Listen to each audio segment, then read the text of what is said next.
tu cerebro, ¿cómo reacciona al paso del tiempo? Cuando piensas en ti mismo de 30 años más, ¿se prende el mismo lado del cerebro?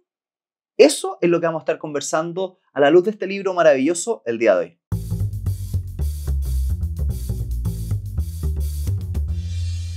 Hola a todos, bienvenidos a Elemental. Mi nombre es Pedro y estoy acá con Santiago. Hola, hola.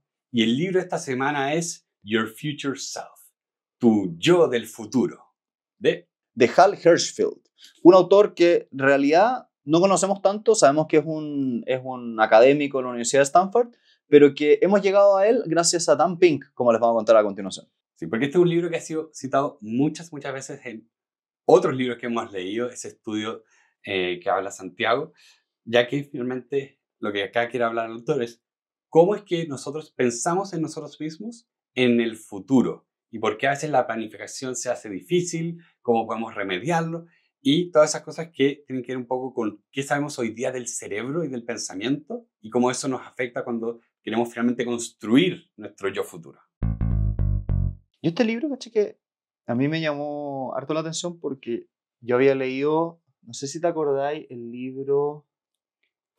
¿Cuál de todos? No es el de Simon Sinek. Sí, es el de Simon Sinek.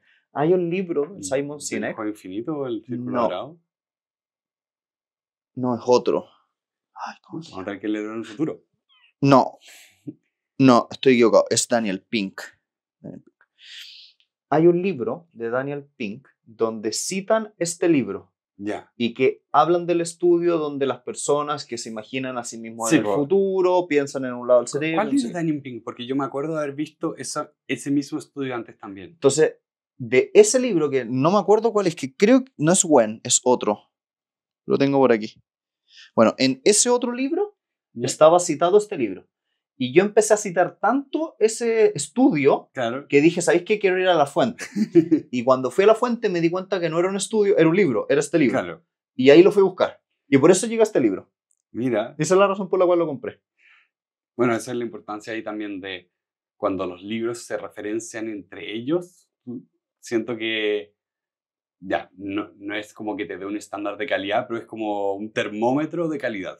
Y también como que es un termómetro de lo que está hablando la gente interesante. Sí. Cacha que una vez estaba con un CEO de una empresa tecnológica y él decía como, estoy desarrollando, esto fue hace como 4 años atrás, estoy desarrollando un sistema que lo que hace es que hoy en día no va a sonar nada increíble, pero estoy desarrollando un sistema donde voy a cargar los libros de un pensador, voy a hacer una inteligencia que va a hablar como ese pensador. Ya. Hoy en día con los LLM actuales Sí. suena como muy sencillo, pero cuando él lo hizo hace 4 años atrás era antes de ChatGPT.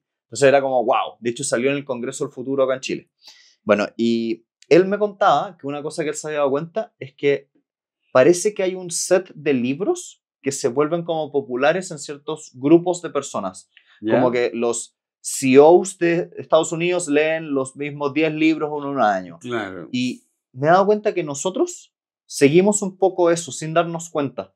Como que seguimos este libro, el de Pink, el de no sé qué, porque son como los autores pop de la época para un cierto estándar. Claro. Entonces, yo creo que en Elemental Podcast se ha dado que hemos construido una comunidad de gente que gira en torno a ese tipo de estándar intelectual.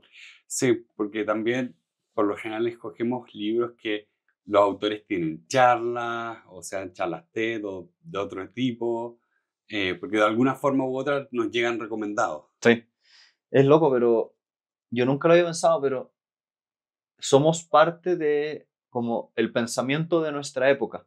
Y cuando tú pensáis, por ejemplo, cuando uno hace clases, Claro. y yo el semestre que viene tengo que hacer clases que en un segmento de la clase hablo del liberalismo, en otro segmento del socialismo y en otro lado del conservadurismo. Y en todos ellos tú vas hablando de pensadores. Sí. Y en esos pensadores yo uso muchas veces la frase como, bueno, es que en esa época Claro. lo que se pensaba o lo que estaba hablando la gente era no sé qué. Claro. Pero nunca había hecho ese ejercicio con nosotros. Tú y yo somos creadores de una especie de conciencia social donde probablemente en 100 años más van a decir, mira, en esa época habían podcasts donde se hablaban de libros que están de moda, como el Never Split the Difference, el de Chris Voss. Claro. Un libro de negociación de Chris Voss, de un gallo del FBI, Claro. que era como lo que les llevaba en la época. Claro, y que es un estilo que también es ciertos estilos, como también el sutil arte de que casi todo te importe, Nada, sí. entonces todas esas cosas, porque también nosotros hemos hecho como este trabajo de leer libros antiguos, que decimos, ok, esto claramente era de su época porque el pieza de este rico no sirve hoy día. Y es loco, pero si tú lo pensáis, yo siempre hablo de Warren Buffett y Dale Carnegie, que a nosotros nos gusta Dale Carnegie, es un buen autor, Autor, sí, pero se nota que es un libro de los años 20, sí, sí, que tiene 100 años. sí, o sea, gente, para que se den una idea, hay uno de los libros de Dale Carnegie que tratamos de hacer el episodio y eran tantos los paréntesis que teníamos que ponerle como, gente, este es un libro de los años 20, que al final fue como, no, esto no se puede, Tuvimos que cortar la grabación. tuvimos que cortar la grabación porque finalmente la única forma de como absorber ese conocimiento es léete el libro sabiendo que es un libro de los años 20 porque yo no te puedo rescatar todo acá con el lenguaje que tiene, las ideas que tiene. Como que hoy en día lo hubieran cancelado antes que hubiera salido. Sí, porque tiene tiene una noción muy negativa asociada. Eh, Pero en definitiva, este libro, la tesis principal, que es la que vamos a explorar hoy día, viene de otro libro que leímos y así. Bueno, pero ¿a ti qué te pareció la tesis principal? Y tal vez podrías contar un poco para aquellos que nos están escuchando en la casa de qué trataba este libro. sí, en cierto sentido, a mí me gustó la idea de, este es un libro sobre el viaje en el tiempo, pero es un tema, es un sentido muy propio del ser humano, de cómo tú viajas en el tiempo.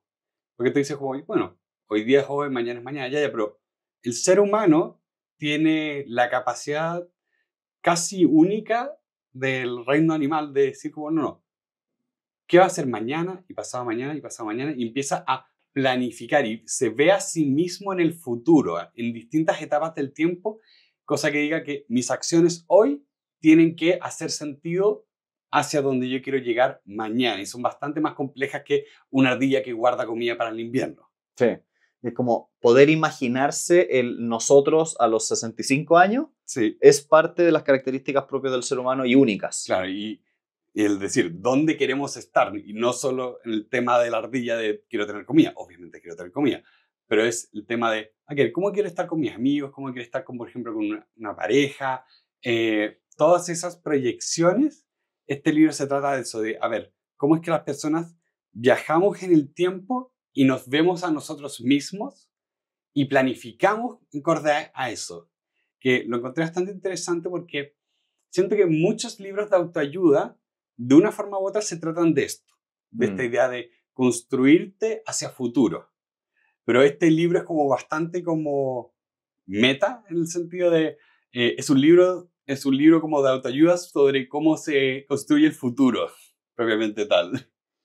Y cómo afecta cómo pensamos nosotros respecto de nosotros hacia el futuro. Claro. Igual, ahí está la trampa, realmente. Yo creo que este es un tema que a mí me fascina harto porque finalmente todo lo que son las finanzas personales, las inversiones, son formas de pensar de ciertos individuos que son capaces de aguantar una X cantidad de tiempo para obtener una ganancia futura sacrificando cosas hoy. Claro. Y que no es tan habitual, o sea, partamos de una cosa tan obvia como hacer dieta. La gente no lo hace porque el beneficio actual muchas veces es mayor que el beneficio futuro. Lo mismo pasa con el dinero, como que yo siempre he conversado, como los sistemas de pensión a nivel mundial, Sí. En teoría, en el papel, todos funcionan. Están bien diseñados, Claro. No hay ningún problema. Nuestras AFP en nuestro país, si tú hicieras lo que dicen, vas a lograr jubilarte bien. El problema es que en la práctica no es tan asible. Exacto. Unas cosas que me mencionaba este profesor de economía que entrevisté en este podcast, que lo encontré notable, como decía, como cómo ajustar, ajustar tu nivel de ahorro a lo largo de tu vida, porque hablaba de este mismo problema y decía, mira, si tú cada vez que subes tus ingresos, por ejemplo, ya tu sueldo sube un 10%, imagínate que dijeras al tiro, ¿sabes qué? Mi sueldo va a subir solo un 5%. El otro 5% se va directo a aumentar mi ahorro siempre. Y decía que con eso siempre vas a estar ahorrando y a medida... y también estás ahorrando y tu calidad de vida igual sube. Porque, como decías antes, la gente hace, o sea, no lo hace así de matemático, de, bueno, mi análisis costo-eficiencia dice que hoy día me tengo que comer este helado. Pero hace eso de que dice como, no, hoy día quiero un helado, mala suerte la diabetes. Entonces, con ese pequeño ajuste de lo que mejora en tu vida, divídelo para tu yo presente y tu yo futuro, ayudaba mucho a resolver el problema del ahorro en largo plazo. Y cacha que eso tiene varios estudios y varios pensadores como de finanzas personales que lo hablan y que te dicen que a medida que tú vas creciendo, hay uno que particularmente se llama Nick Maguli, que él dice que el gran problema de la gente que sube su sueldo es que gastan más, pero como tú dices, no ahorran más.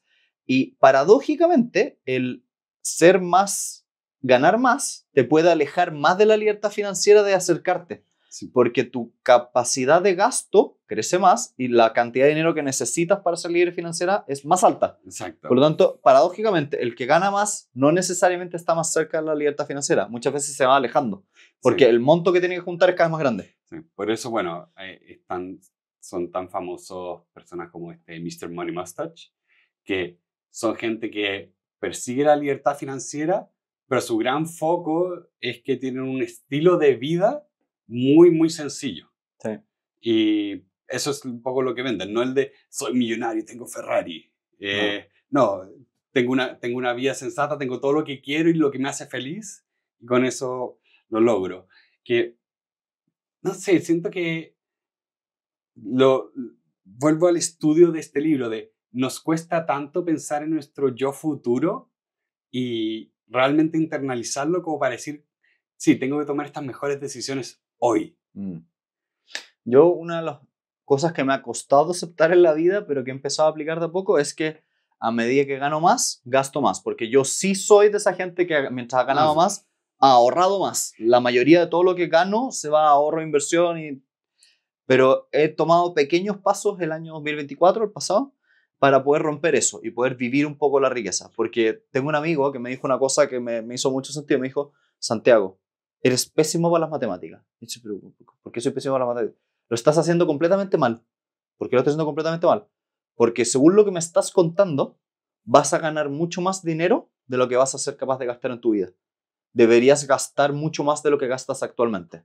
Claro. Y fue como, sí, tiene sentido. Con todos los números que yo manejo y muevo, es muy probable que me sobre mucho más de lo que pueda gastar en la vida y por lo tanto estoy trabajando de más. Claro. Pero nuevamente viene esto que está acá, de hay ciertas personalidades que tienden hacia el ahorro, entonces cuestan esas cosas. Pero bajando un poco al texto, un tema que me gustaría discutir contigo, Pedro, es las distintas tesis de cómo nos vemos a nosotros mismos del futuro. Claro. Somos el Pedro de 10 años más. ¿Es el mismo Pedro que el de hoy? ¿Es un Pedro distinto? ¿Es una continuidad del Pedro? Y creo que esa es una de las conversaciones importantes de este libro. Sí, porque hablaba al principio el libro de si las personas, si son las mismas personas a lo largo del tiempo, podemos cambiar o no. Y da el caso, de hecho, de un asesino en serie.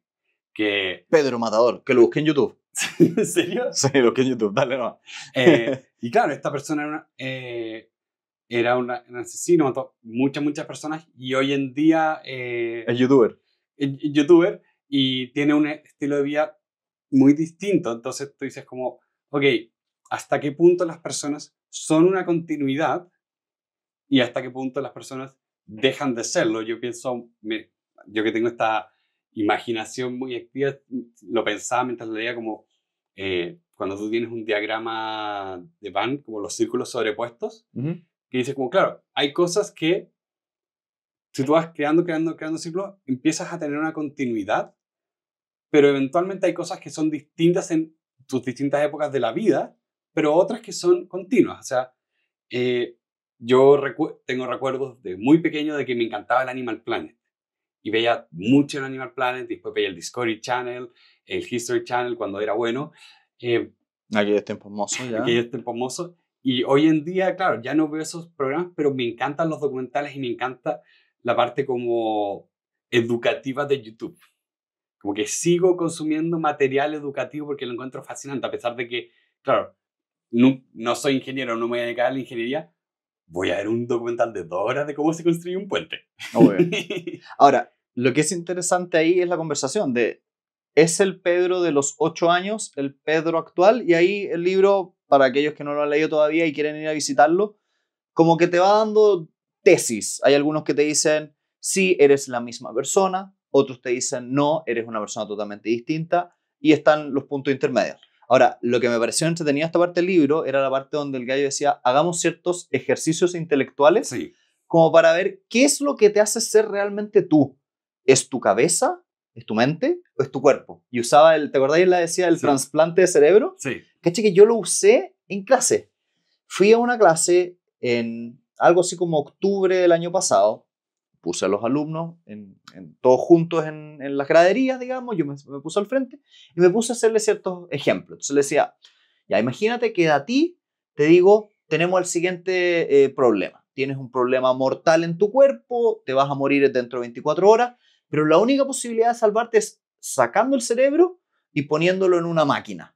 Y esa máquina te va a permitir hablar, moverte, después le vamos a poner un cuerpo digital. Pregunta para todos los que están aquí. ¿Se murió o no se murió la persona?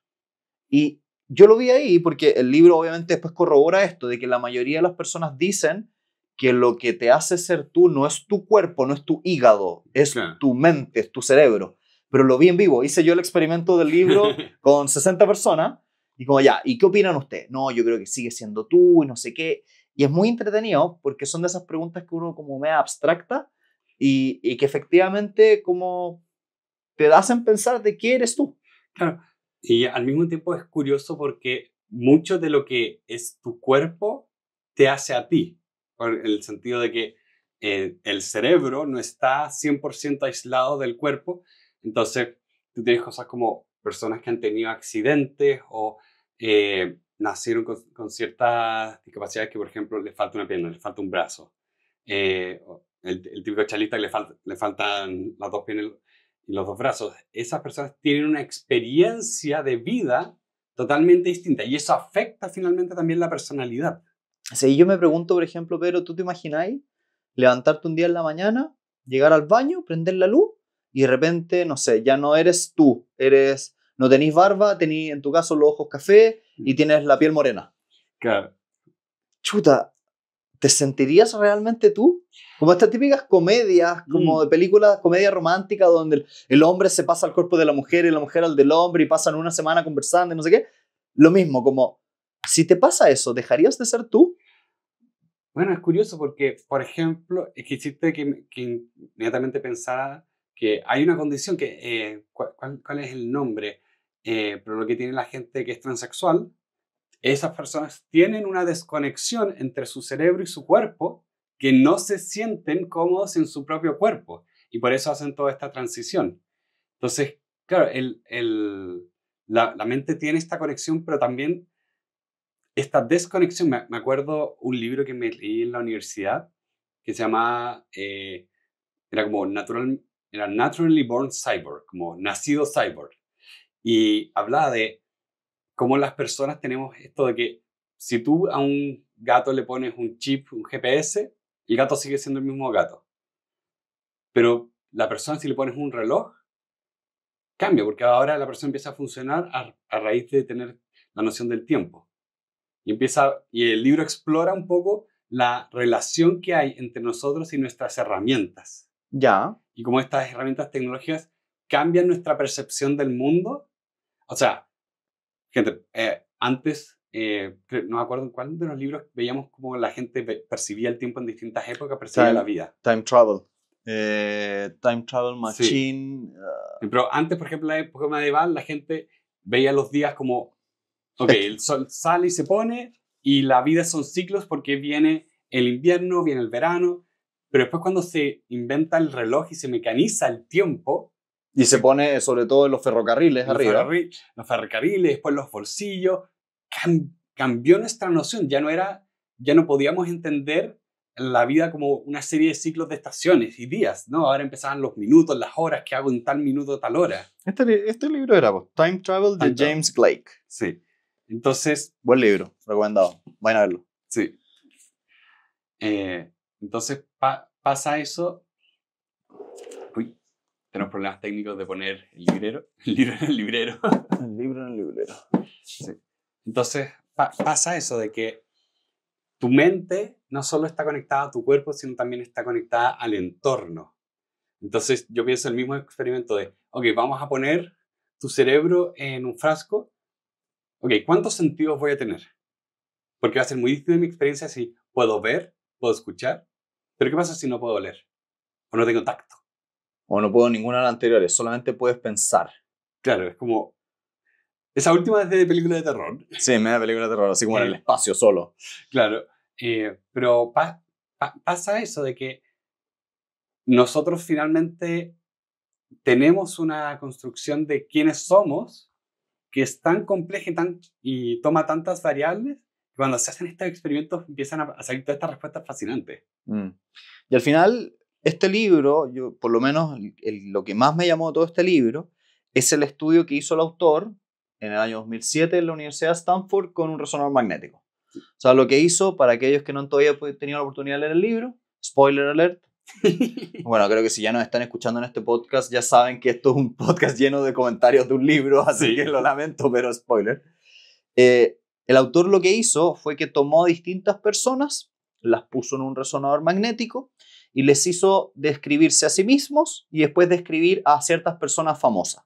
Entonces decía, piensa en esta actriz famosa, se le prendía un cierto lado del cerebro, piensa en ti mismo, se le prendía otro lado del cerebro. Y lo que fue interesante fue preguntarse como, ya, pero también háblame o descríbeme a ti mismo cuando tengas 80 años.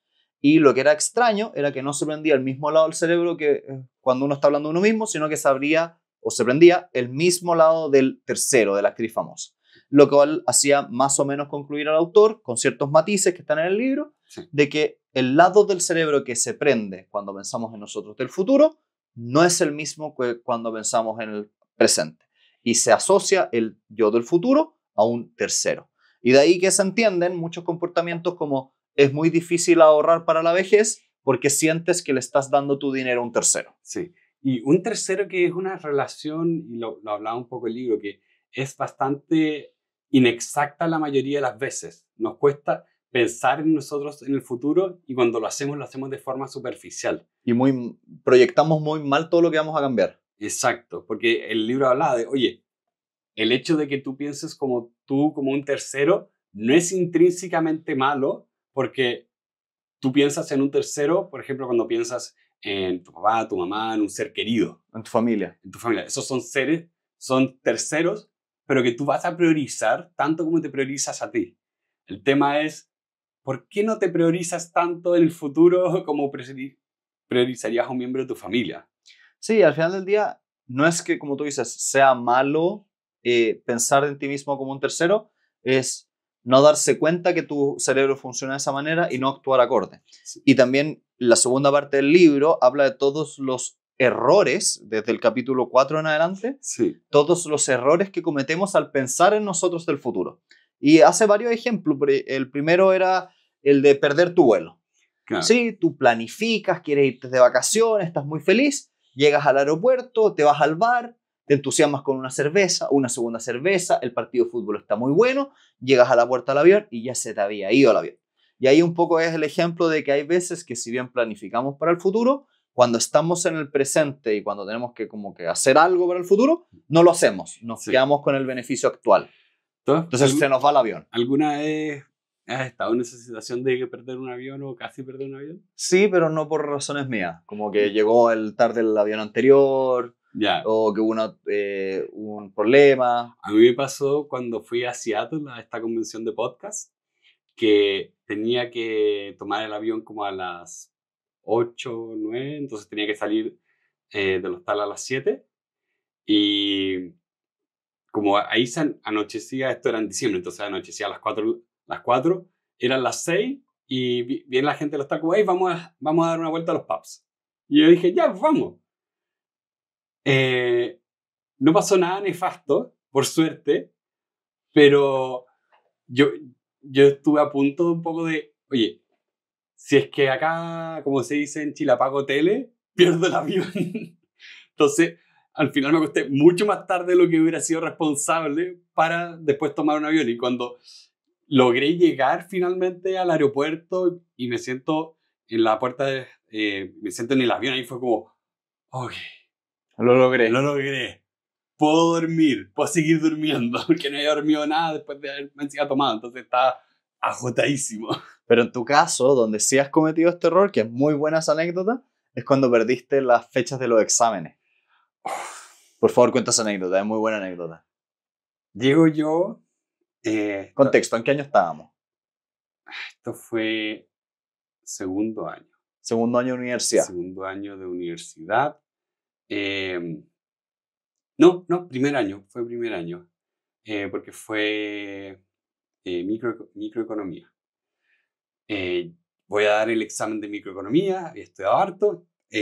Y si bien el ramo estaba difícil, yo tenía buen promedio. Estaba como en el 10% del curso de arriba. Y llego al examen y no hay nadie. Y empezó a mirar como, qué raro. Voy a las pantallas que había en la universidad donde te mostraban dónde están todos los exámenes y no está el de microeconomía. No está.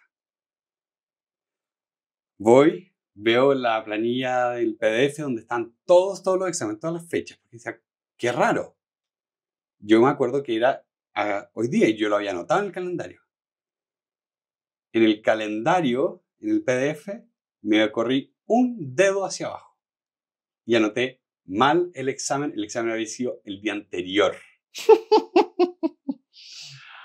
Así que, modo pánico, voy a hablar con las secretarias y les cuento esa misma historia, porque también fue unas cosas que digo, invento una excusa y fue como, no hay excusa, y cometí este error tonto y esto es lo que pasó. Y por suerte las secretarias efectivamente me creyeron, el profesor me creyó de que, ok, efectivamente hiciste esto, pasa a mi oficina, da el examen acá. Porque también, como me sentaba yo adelante, o sea, no se nota porque uso lentes de contacto, no veo nada. De hecho, fui al oculista esta semana, tengo 4. Wow. ¿Tú cuánto tienes? 1.5, 1.6. Ya. ¿Sí? Yo soy Un el tope, doble. un tope. Doble de ciego. Peor.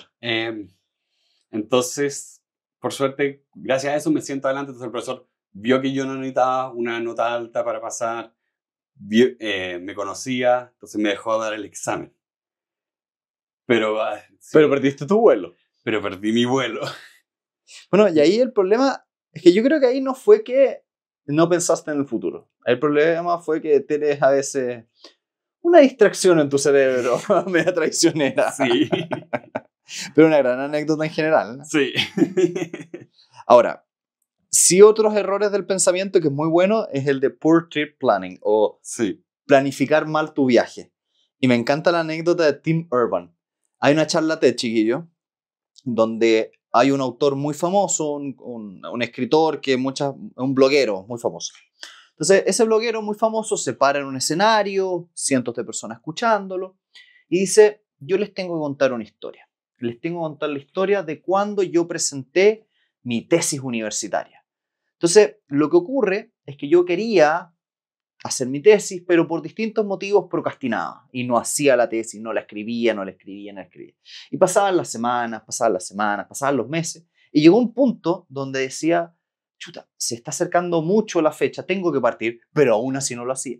Cuento corto, el autor, Tim Urban, tomó la decisión en el último minuto, la última noche, de escribir toda su tesis de magíster o de fin del semestre, no me acuerdo muy bien de qué era, en la noche anterior.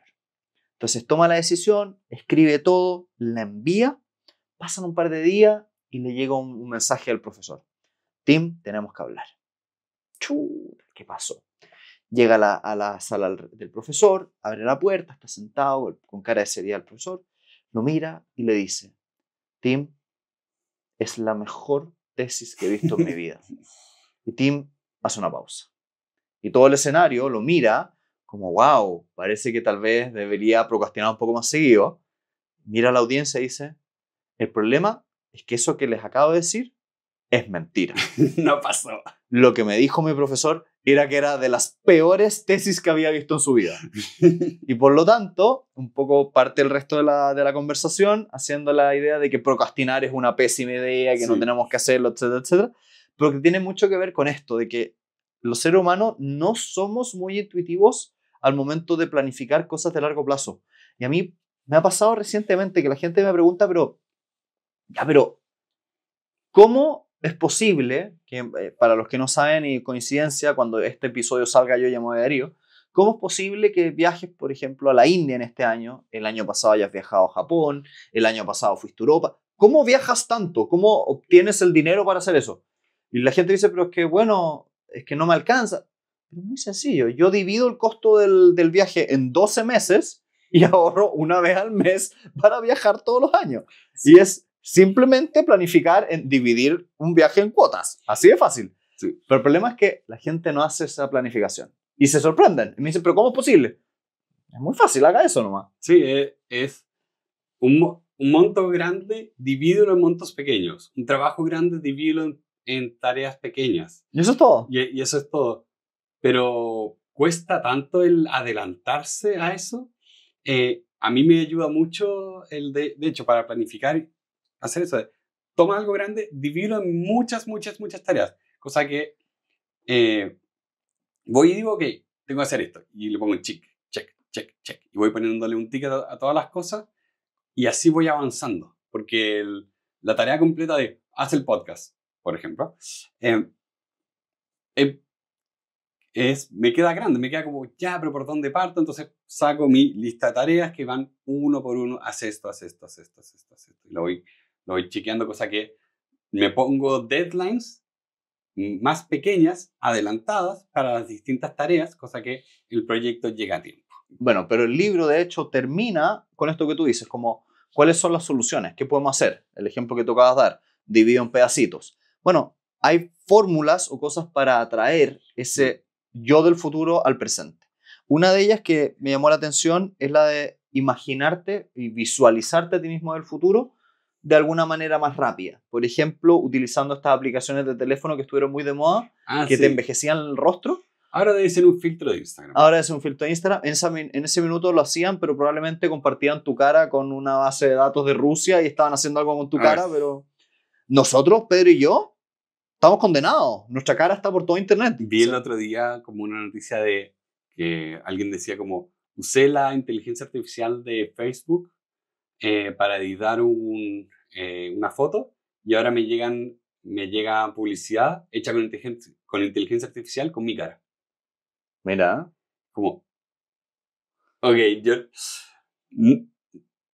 sé que existen las distopías, sé que existe el cyberpunk, no esperaba estar vivo en una. Como que imagínate, te sale una publicidad donde sales tú mismo diciendo de Pedro, yo grabé esto en el pasado, compra. No, o también que me salga como, no sé, publicidad y me salgan como personas de mi familia. También es como, esto es raro, es muy invasivo. No es cómodo. No es cómodo y yo no entiendo por qué la gente que trabaja en haciendo esas publicidades piensa que va a ser una buena idea y que la gente lo va a encontrar como novedoso. Es raro, es invasivo. Qué raro ahí, yéndonos completamente el libro, como, qué extraño que a veces hay gente en el mundo de la publicidad que no se da cuenta lo que hace. Sí. Y es como, ¿en qué minuto pensaste que este comercial iba a ser una buena idea? Sí. Como... No hace sentido. No hace sentido. ¿Cómo pensabas que esto iba a ser entretenido, una buena experiencia de usuario? De esas cosas que dices como, compadre, no. Bueno, y en general, ¿qué te pareció este libro? Creo que me gustó bastante, lo encontré entretenido de leer. Siempre hablamos de que estos libros tienen sus ideas y después tienen los ejemplos. Y acá los ejemplos estaban bien escritos, cosa que yo quería seguir leyendo y ver hacia dónde iba la historia, como de mi tocayo Pedro que mataba gente. Sí. Entonces me gustó mucho eso, me gustó interesante las ideas. Como digo, me hacía recordar mucho de otros libros que leía, como este que decía que leí en la universidad. Entonces siento que es un libro que es fácil de recomendar, especialmente a las personas también que les gusta como el desarrollo personal. Y como un poco de pop science, ¿no? Sí, y un poco de pop science también tiene. Sí. ¿A ti qué te pareció? No, me encantó. O sea, un libro que he citado harto. Lamentablemente lo compré usado y como te puedes fijar, como que venía como con una... no será el café mi café de la mañana. Sí, esto tiene pinta que lo manchaste, Pedro. Sí, eso lo estaba viendo antes y creo que fui yo en la mañana, porque antes no lo tenía. ¿Vas a lavar esto antes de irte? Sí. Pero más allá de eso, creo que es un libro que voy a citar y por ende, si yo tuviera que ponerlo en la escala de lo que hemos dicho, Sí. es un libro no develador, no lo voy a repetir, pero es un libro de biblioteca. Es un libro Sí. que me gusta que esté ahí, que cada cierto tiempo cito, que lo puedo recomendar. Es un entretenido Sí. libro. A veces siento que necesitamos una escala que la biblioteca debería tener 2 secciones, pero ¿para qué complicar la vida? Sí. Sí, yo también creo que es un libro de biblioteca, porque es un libro que uno va a citar, que uno puede usar, entonces es bastante bueno. Y como decía, como habla del tema de los errores que cometemos al pensar en el futuro, cómo planificar mejor el futuro, siento que toca también cosas de productividad cuando lo piensas, porque se mete como en la psicología y en la ciencia detrás del pensamiento. Sí. Entonces, siento que es un libro muy potente en ese sentido. ¿Qué libro les recomendaríamos ver a nuestra audiencia pensando en este? Completamente que ya citamos hoy día. Ya. Yo creo, chiquillos, que si es que les interesó ese tema, que tiene que ver con cómo proyectarse a sí mismo en el futuro, pero les gustaría conocer un tema distinto, que es cómo se ha visto el viaje en el tiempo a través de la historia y el viaje en el tiempo como películas de ciencia ficción incluido. Este libro de James Clegg, Time Travel, que tenemos un podcast, vayan a verlo. Les vamos a dejar el link a este otro podcast acá abajo, muy entretenido. Y si quieren, lean esta obra o este que tuvimos el día de hoy. Sí. Les vamos a pedir un emoji, ya que está en la portada, quiero un emoji de huevito. Sí, contraintuitivamente, no hacer del tiempo ser un huevo. Les vamos a pedir un huevo. Ponga un huevo. Y si se sienten creativos, el huevo y el pollito. Tal cual. Muchas gracias nuevamente a todas las personas que nos ayudan semana a semana a que esto sea una realidad, que nos siguen, nos comentan, y a aquellos que también nos aportan en Patreon. Gracias a los seguidores que nos están comentando. Y si te gustaría que esto fuera más común, compártelo. Sería muchísima ayuda para nosotros. Sí. Nuevamente, feliz año nuevo. Así que esperemos que este 2025 parta con todo. Nos vemos y que estén muy bien. Adiós.